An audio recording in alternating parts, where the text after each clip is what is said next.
Esse é o tema que tem que ser tratado, além da questão da saúde mental, que depois de uma pandemia, eu acho que todo mundo ficou abalado, e as pessoas ficaram dentro de casas e ficaram nas redes sociais, também mexendo muito com a saúde mental.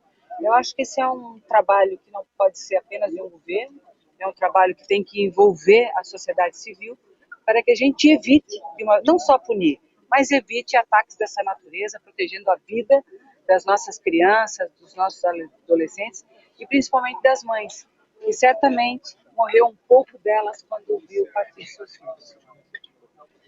Eu volto a falar, nós estamos ao vivo agora pela Rádio Mar Azul, lá em Barra Velha, Pissarras e Itajaí. O senhor estava falando sobre as medidas que devem... Tendo os prefeitos, principalmente das maiores cidades, onde a gente tem visivelmente um acentuado grau de criminalidade, para que nós possamos proteger as crianças no ambiente da escola.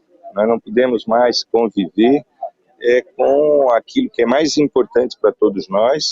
O Brasil construiu o ECA, o Estatuto da Criança e do Adolescente, que criou políticas públicas para proteger a criança e o adolescente e se permitir que não haja proteção às crianças, principalmente quando elas saem do seio da família e são entregues dentro das creches e das escolas. Então ali cabe a política de Estado, né, da República junto com os entes federados para proteger as nossas crianças. O senhor saiu de lá agora há pouco, qual que é a cena? O que vocês viram lá dentro?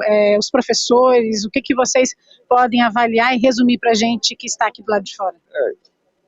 É de tristeza, né, gente? Eu tenho netos aqui que moram aqui perto. Como é que nós podemos imaginar essas crianças?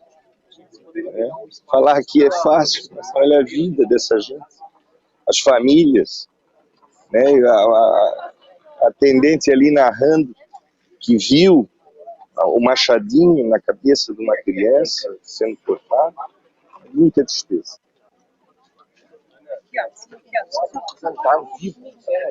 Nós continuamos ao vivo aqui, pediram para a gente sair, porque tem um carro saindo daqui do local. Muitas pessoas ainda permanecem aqui no local. A gente continua falando com o senhor, ao vivo. O senhor estava falando que ouviu o momento em que a atendente narrou. Pode repetir isso para a gente, por favor?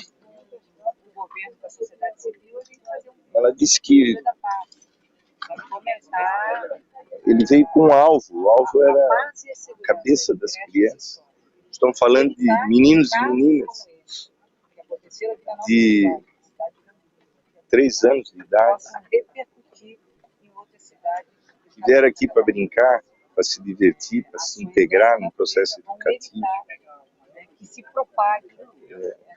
Eu não acredito em que um ser humano, por mais forte que ele seja, resista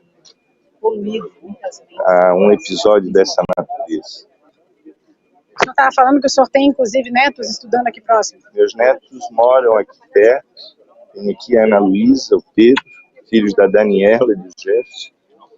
E quando eu soube, inclusive, a primeira coisa que eu liguei foi ligar para minha filha, porque eu vi a notícia que era a Rua dos Caçadores. Eu estava chegando de Brasília a Santa Catarina e eu imaginei meus netos. Agora você imagina uma mãe e um pai num momento desse. Você imagina a agressão e a violência da carne humana, né, de uma criança agredida dessa forma. Não tem palavras. Nós normalmente só vemos esse tipo de situação na televisão, parece uma coisa muito distante. Tivemos há mais de um ano aqui em Saudade um episódio parecido como esse, mas ainda continua distante da nossa realidade presenciar tal coisa. Eu acho que nós temos que acender a luz amarela. Isso está se banalizando.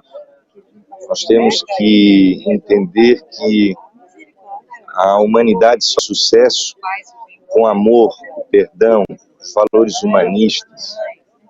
Nós, os adultos, e principalmente os políticos, temos que fazer o debate sem produzir os instrumentos do ódio, da arma, da violência. Por quê? porque aquele que pensa diferente da gente numa sociedade tão plural como é a sociedade da humanidade é um ser humano. O senhor falou em banalizar, uma última pergunta antes de eu liberar o senhor. Existe a possibilidade desse suspeito, a gente diz suspeito porque ele ainda não foi denunciado, ainda não há nada que comprove de fato que tenha sido ele, mas apesar de ele ter confessado, existe a suspeita de que ele estivesse participando de um jogo, estivesse participando justamente dessa disputa e que matou por isso. Isso sim é banalizar a vida. Sim, isso está comum na vida das pessoas. Os pais estão vendo as crianças dentro dos computadores, ali viciadas, com compulsões, não param nem para se alimentarem, não param para dormir, né? E isso é normal. Você acha isso normal? Ninguém pode entender que isso é normal. E aquele joguinho que está ali dentro é um joguinho de ódio, é um joguinho que é para matar, né? Isso não pertence aos valores nossos, né? Nós somos diferentes, nós somos as pessoas feitas. Uma cidade como Blumenau, como a nossa, construída no amor, na solidariedade, né? Então, de maneira que é lamentável tudo isso. Tá, ok, muito obrigada. Então, desculpa ocupar seu tempo, nós continuamos aqui, o Borgonha está me apoiando aqui com as imagens, a gente continua com as imagens ali de frente do CI, onde aconteceu essa tragédia.